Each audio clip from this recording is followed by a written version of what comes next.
코로나 변이 바이러스가 나타나면서 재확산 우려가 높은 주로 뉴욕과 뉴저지가 꼽혔습니다. 고병원성 변종 조류 인플루엔자가 인간으로 전염되는 사례가 처음으로 등장하면서 우려가 커지고 있습니다. 미 전역에서 가장 큰 성소수자 지원 단체인 휴먼 라이츠 캠페인이 오늘 바이든 대통령에 대한 공식 지지를 선언했습니다. 어제와 오늘 뉴욕에서 여성이 칼에 찔려 사망하는 사건이 발생했습니다. 5.18 민주화 운동이 올해로 제44주년을 맞이해 지난 주말 뉴욕 우리교회에서 기념식이 열렸으며 올해도 미주 5.18 민주화 운동 기념사업회가 주최했습니다. 뉴욕시 정부가 공정 쉘터 조례를 변경하기로 합의함에 따라 이번 주부터 뉴욕시 쉘터에 거주하던 미혼 성인 망명 신청자들이 더욱 엄격한 제한을 받게 되었습니다. 지난 주말 뉴욕시 브루클린에서 4층짜리 건물 지붕 일부가 무너져 내리고 인도로 떨어져 인근에 주차된 차량이 훼손되는 사건이 발생했습니다. 뉴욕 시민들이 연방 법원에 제기한 맨해튼 교통 혼잡세 소송들에 대한 심리가 열려 판결 결과에 관심이 집중되고 있습니다.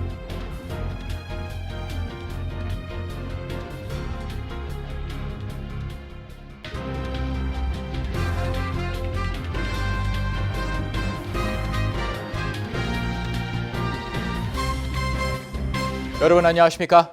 KBTV 뉴스9 이창훈입니다. 질병통제예방센터가 코로나19 바이러스 확산 우려가 높은 주 12개를 발표했고 뉴욕과 뉴저지가 꼽혔습니다. 오늘의 첫 번째 소식 기러민 기자가 전해드립니다.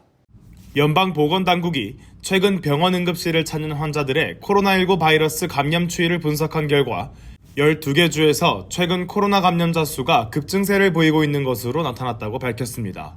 질병통제예방센터는 응급실 환자들의 데이터 분석 결과 뉴욕, 뉴저지, 워싱턴 DC, 플로리다, 알래스카, 워싱턴, 오리건, 캘리포니아 등 12개 주에서 코로나19 환자가 급증세를 나타냈다고 발표했습니다. 특히 뉴욕주의 경우 지난 금요일 집계한 데이터에 따르면 5월 11일까지 코로나19로 일주일 동안 사망한 환자가 17명으로 집계돼 하루 2명 이상이 코로나19 바이러스로 목숨을 잃는 것으로 드러났습니다. 이는 전주 대비 사망 건수가 5건 늘어난 수치입니다. 코로나19 바이러스는 변이를 계속해서 만들어내고 있으며 현재 유행하고 있는 변이 바이러스는 플러트입니다. 이는 지난 겨울 유행했던 JN1 변이와 밀접한 관련이 있다는 분석입니다. 보건당국은 실내 활동이 많아지는 여름철 에어컨을 켜고 환기를 자주 하지 않으면서 다시 바이러스가 확산할 수 있다며 손 씻기와 사람이 밀집된 지역을 피하고 마스크를 착용할 것을 권고했습니다. CDC는 계속해서 지역사회 전파 속도 및 감염자 수를 확인하고 변종에 대한 백신의 성능을 지속적으로 모니터링하며 발표할 것이라고 덧붙였습니다. KBTV 뉴스 길려민입니다. 고병원성 변종 조류 인플루엔자가 소까지 확산하고 소에서 인간으로 전염되는 사례가 처음으로 등장하며 우려가 커지고 있습니다. 조류 인플루엔자 바이러스가 포유류로 확산하고 사람에게 전파될 경우 코로나19처럼 팬데믹을 일으킬 가능성이 있기 때문입니다. 전장 기자가 전해드립니다. 과학계에 따르면 문제가 된 조류 인플루엔자 바이러스 유행인 H5N1은 감염된 조류와 접촉한 인간에게 전염되기도 하며 치사율도 약 52%로 높습니다. 다만 현재까지 인간 사이에서 전염된 사례는 없습니다. 그러나 과학자들은 H5N1이 변이를 통해 이와 같은 종간 장벽을 빠르게 넘어 점차 인간 사이에서도 전파되는 능력이 생길 수 있어 대비가 필요하다고 밝혔습니다. H5N1은 1996년 중국에서 처음 발견됐으며 철새를 통해 유럽 등 대륙을 건너 2021년 북미로 이동한 이후 미국에 있던 기존 인플루엔자와 결합해 변이를 일으켰습니다. 재탄생한 바이러스는 북미 해양에 사는 물새를 감염시키며 바닷가에서 죽은 새들이 보고되기 시작했습니다. 죽은 새를 먹은 여우나 곰 등 야생동물이 죽은 사례도 이어졌습니다.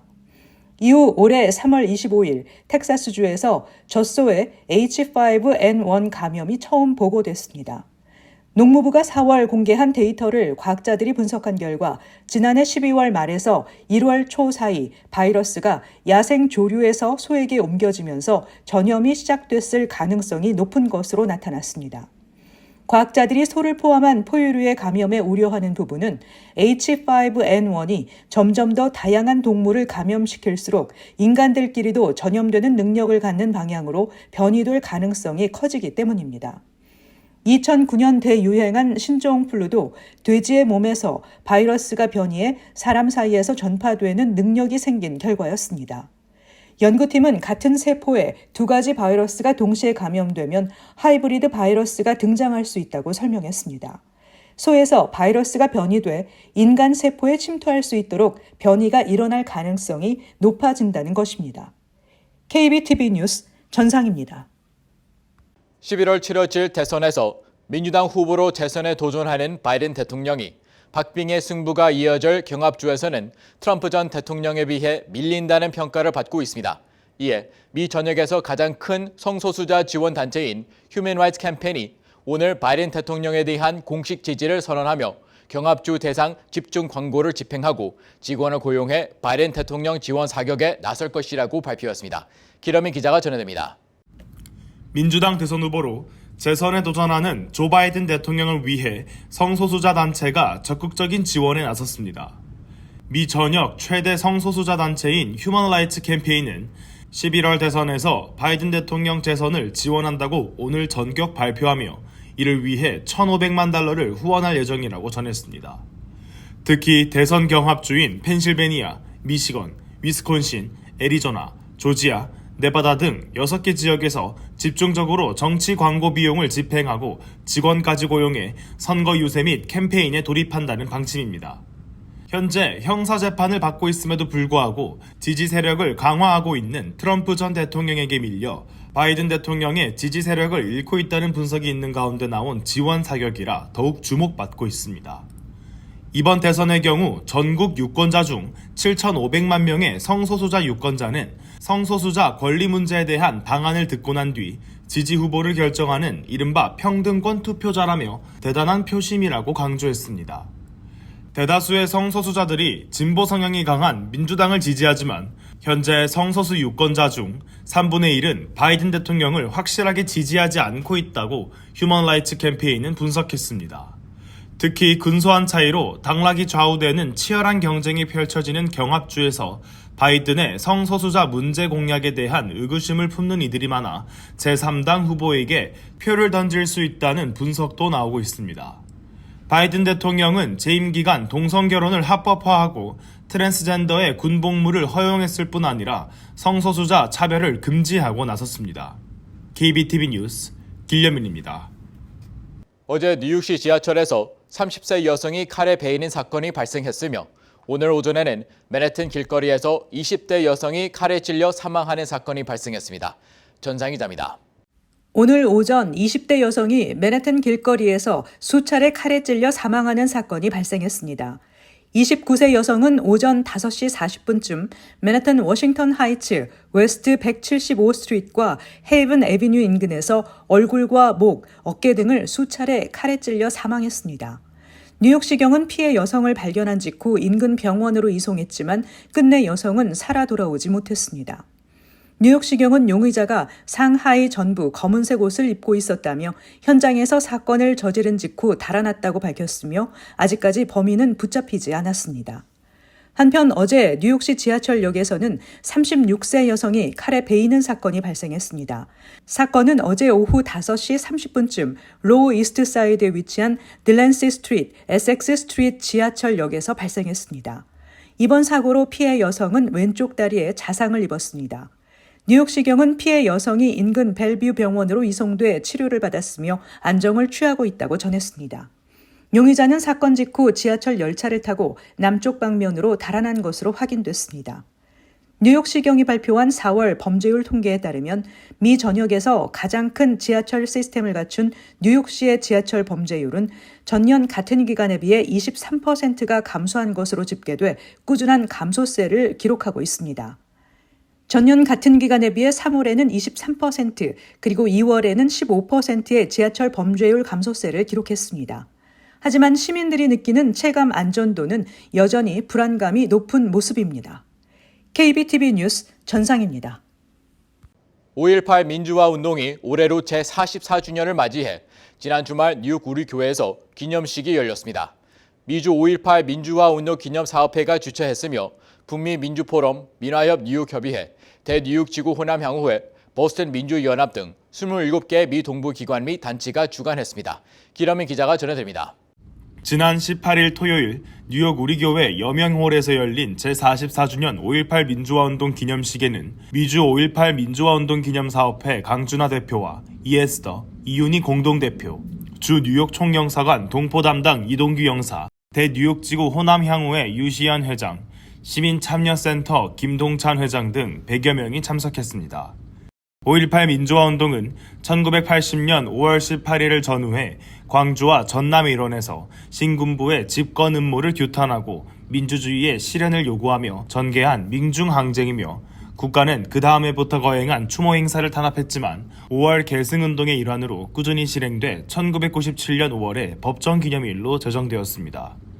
미 동부 커뮤니티 리더들은 추도사를 통해 민주영령들의 숭고한 희생에 경의를 표했습니다. 5.18 민주화운동 기념사업회 강준하 대표는 제44주년 5.18 민주화운동 기념식은 그날의 아픔을 가슴에 새기고 5.18 민주영령들의 숭고한 정신을 잊지 않고 5월 광주를 역사의 교훈으로 남겨야 하는 날이다라고 말했습니다. 또한 5.18 정신의 헌법 전문 수록은 시민들이 목숨 바쳐 지켜낸 민주, 인권, 평화 정신을 계승하는 일이라며 이를 최우선 순위로 국회가 다뤄주기를 기대한다고 덧붙였습니다. 또 공동대표 이에스더 회장은 더불어민주당 이재명 당대표의 서면 축사를 대독했습니다. 불의한 권력에 맞선 시민의 용기, 5월의 정신이 대한민국 민주주의 뿌리가 되었듯 5.18 정신이 더 이상 왜곡되지 않도록 최선을 다하겠으며 국민께 약속드렸던 완전한 진상규명, 피해자와 유가족의 명예회복과 피해 지원을 다시 한번 약속드린다고 전했습니다. 이어 추모곡으로 한 500년 광야에서 일어나를 선보였으며 참석자들은 5월의 민주영령을 기리기 위한 헌화의 시간을 가졌습니다. 이번 기념식도 예년처럼 민주화운동은 앞세대의 희생과 헌신을 통해 확립한 정신이며 이를 젊은 세대가 배우고 계승해야 한다는 의미를 전하며 마무리됐습니다. KBTV 뉴스 길려민입니다. 뉴욕시 정부가 공정 쉘터 조례를 변경하기로 합의함에 따라 이번 주부터 뉴욕시 쉘터에 거주하던 미혼 성인 망명 신청자들은 더욱 엄격한 제한을 받게 됩니다. 뉴욕시는 이를 통해 망명 신청자들의 자립을 돕고 시의 쉘터 운영에 대한 부담을 줄이는 동시에 모든 시민들에게 필수 서비스를 계속 제공할 수 있을 것으로 기대하고 있습니다. 자세한 소식 전장 기자가 전해드립니다. 지난달 뉴욕시 정부와 뉴욕시 법률구조협회가 40년 넘게 시행해온 공정 쉘터 조례를 변경하기로 합의함에 따라 뉴욕시는 성인 망명 신청자의 쉘터 재배치 신청을 거부할 수 있게 됐습니다. 뉴욕시장실은 뉴욕시는 재작년 봄부터 약 20만 명의 망명 신청자에게 쉘터와 서비스를 제공했다며 이는 1981년부터 모든 사람에게 쉘터를 제공해야 한다는 뉴욕시의 공정 쉘터 조례를 따른 것이지만 그렇다고 해서 이토록 많은 인원에 적용하는 것은 불가능하다고 전했습니다. 지난달 합의 이후 오는 22일에서 26일 사이 쉘터 체류기간 30일이 만료되는 미혼 성인 망명 신청자들은 정상 참작이 가능한 예외 상황을 제외하고 입소 재신청을 거부당할 수 있습니다. 정상 참작이 가능한 예외 상황이란 30일 이내에 뉴욕시 외부로 이주하거나 대체 주거지를 이용할 수 있다는 증거 제출 가능한 경우, 30일 이내에 예정된 의료 절차가 있는 경우, 고등학교에 재학 중이며 졸업 계획이 있는 18세에서 20세 성인, 재정착 프로그램 신청, 이민 변호사와 상담 등 정착을 위해 상당한 노력을 입증할 수 있는 경우 등을 말합니다. 뉴욕시는 성인 미혼 망명 신청자의 규칙 이해도를 높이기 위해 지난달 합의 이후 성인 망명 신청자에게 최초 쉘터 배정과 함께 22개 언어로 제공되는 가이드, 연령에 따른 30일 및 60일 체류 통지서, 연장 자격 요건에 대한 개요 등을 제공하기로 했습니다. 또 뉴욕시는 현재 시의 보호를 받고 있는 약 15,000명의 망명 신청자에게 새로운 합의 내용 등 세부 정보가 포함된 새로운 30일 및 60일 체류 통지서를 발송하고 있다고 밝혔습니다. 뉴욕시는 망명 신청자들이 쉘터에 머무는 동안 퇴소 후에 자립할 수 있도록 충분한 자원을 제공할 예정입니다. 여기에는 직업훈련과 채용기회 연결, 뉴욕이나 타 지역에 있는 가족 및 지인들과 연결 등의 조치가 포함됩니다. 이번 합의 내용은 2022년 봄부터 망명 신청자 유입 급증으로 뉴욕시에 발효된 긴급 행정명령 기간 동안 일시 적용될 전망입니다. 다만 이는 미혼 성인 망명 신청자에게만 적용되며 망명 신청자 가족에게는 적용되지 않습니다. KBTV 뉴스 전상입니다. 지난 주말 뉴욕시 브루클린에서 4층짜리 건물 지붕 일부가 무너져 내리며 인도로 떨어져 비계가 무너져 내리고 인근에 주차된 차량이 훼손되는 사건이 발생했습니다. 기러민 기자가 전해드립니다. 어제 오후 뉴욕 브루클린 윌리엄스버그에 위치한 4층짜리 벽돌로 지어진 건물 지붕의 일부가 무너져 내리는 사고가 발생했습니다. 이번 사고로 1층 인도 위에 설치되어 있는 비계의 천정이 무너져 내렸고 인근에 주차된 차량에 건물 잔해가 떨어져 내리며 차량이 훼손됐습니다. 현장에는 100명이 넘는 소방대원이 출동했으며 응급구조대원 등 의료 인력이 투입됐습니다. 사람이 많은 주말 오후였지만 다행히 인명피해는 발생하지 않았습니다.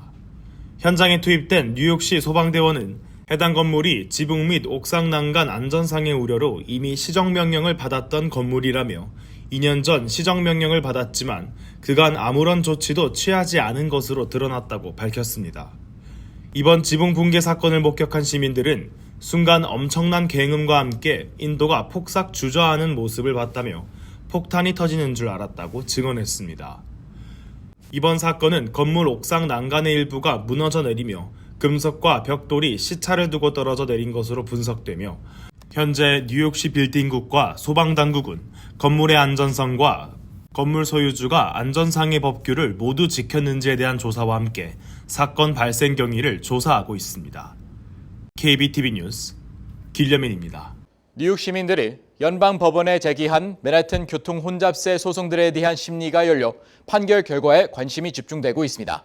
앞서 지난달에는 뉴저지 주 정부 등이 제기한 교통 혼잡세 시행 저지 소송이 열린 바 있습니다. 현재 교통 혼잡세 시행은 다음 달 30일로 예고되었습니다. 전장 기자의 보도입니다. 연방법원 뉴욕 남부지법은 맨해튼 교통 혼잡세 시행을 막기 위해 뉴욕시 교사 노조와 스태튼 아일랜드 보로장, 시민들로 구성된 혼잡세 반대 뉴요커 등이 각각 제기한 3건의 소송에 대한 구두 변론을 진행했습니다. 심리에서 구두 변론을 청취한 루이스 라이만 판사는 추후 판결을 내릴 전망입니다. 맨해튼 교통 혼잡세 시행을 반대하는 원고 측은 교통 혼잡세는 결국 맨해튼 60스트리트 남단의 부유한 지역의 차량 혼잡과 대기 오염 개선을 위해 외곽 지역의 서민들에게 희생을 강요하는 제도라고 밝혔습니다. 뿐만 아니라 인근 주에 사는 시민들은 혼잡세 요금 부담을 떠안고 혼잡세를 피하려는 우회 차량들로 인해 대기 오염이 지금보다 더 악화될 것인데 이에 대한 적절한 환경 영향 평가가 이루어지지 않았다고 강조했습니다. 반면 메트로폴리탄 교통공사와 혼잡세 계획을 승인한 연방고속도로관리국 측은 이미 광범위한 환경 영향 평가를 실시한 결과 지역사회에 미칠 중대한 영향은 발견되지 않았다고 밝혔습니다. 또 혼잡세 시행안에 대한 여론 수렴 절차도 충분히 커졌다며 맨해튼으로의 차량 운행을 억제해 교통량을 줄이고 지역 대기의 질을 개선하는 데 도움이 된다고 전했습니다. 이와 함께 매일 400만 명 승객이 이용하는 뉴욕시 전철과 버스 등 대중교통 시스템 개선에 꼭 필요한 연간 10억 달러 재원 마련을 위해 혼잡세 시행이 필요하다는 입장입니다. 이날 심리에서 제기된 주장들은 지난달 진행된 뉴저지 주정부 등이 제기한 맨해튼 교통 혼잡세 시행 저지 소송의 구두 변론과 같은 내용입니다. 뉴저지 주정부 등이 제기한 소송을 맡은 레오 고든 연방법원 뉴저지 지법 판사는 맨해튼 교통 혼잡세 시행 전인 이달 말이나 다음 달 초 서면으로 판결을 내린다는 방침입니다. KBTV 뉴스 전상입니다. 뉴욕시에서 나이아가라 폭포로 이동하던 암트랙 열차가 뉴욕주 버팔로 노스토 나완다 지역에서 선로를 막고 있던 픽업 트럭과 충돌하는 사고가 발생해 트럭에 타고 있던 탑승자 3명이 현장에서 사망했습니다. 엠트랙에 탑승한 승객과 승무원 21명에 대한 부상은 없는 것으로 보고됐습니다. 연방철도청에 따르면 횡단 사고는 전국 철도 관련 사망 사고 중 2번째 주요 원인으로 파악됐습니다. 지난해에는 이로 인해 248명, 2022년에는 274명의 사망자가 기록됐습니다. 엠트랙은 이에 대해 운전자들과 보행자들이 철로와 건널목 인근에서 주의를 기울이고 법을 준수할 것을 일깨워줄 필요가 있다고 전했습니다. 9.11 메모리얼 뮤지엄이 다음 달부터 매달 첫 월요일에 뉴욕주 주민들에게는 무료 개방키로 했습니다.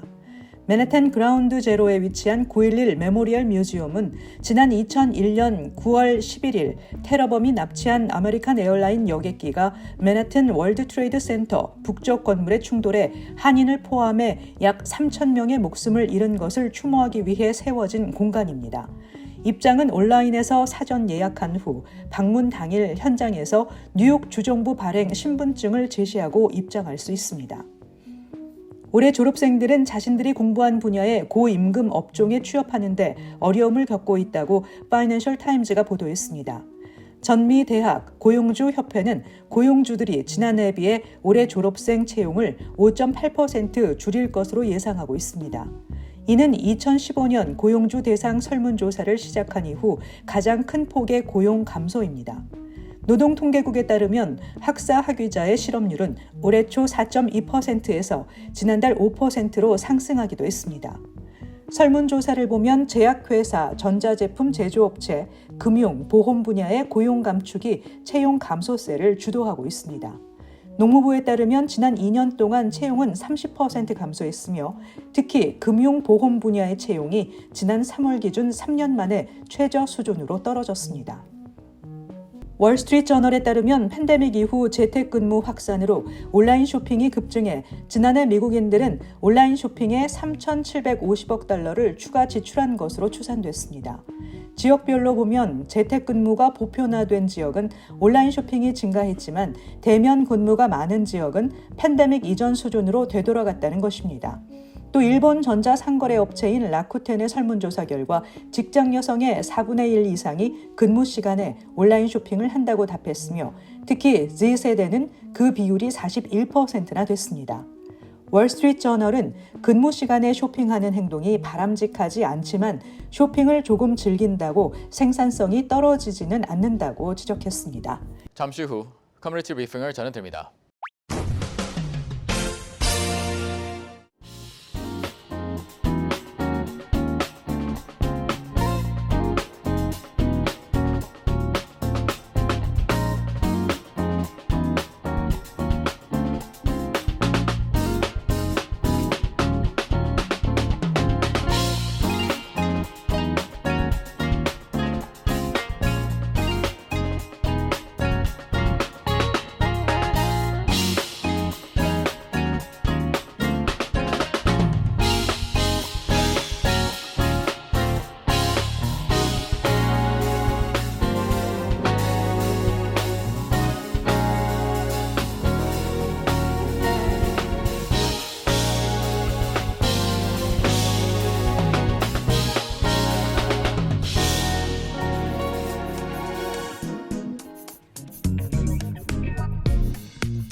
이어서 환율과 증시 전해드립니다.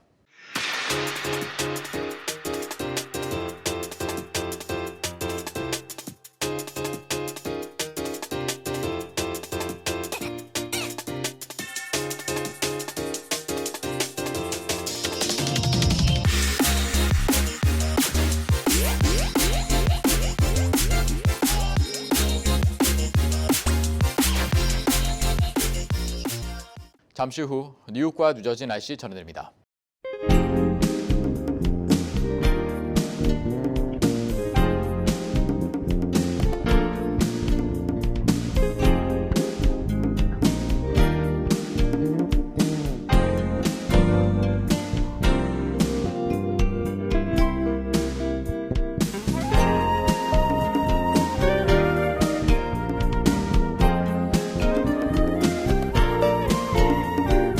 KBTV 뉴스9 마칩니다. 오늘도 시청해주셔서 감사합니다.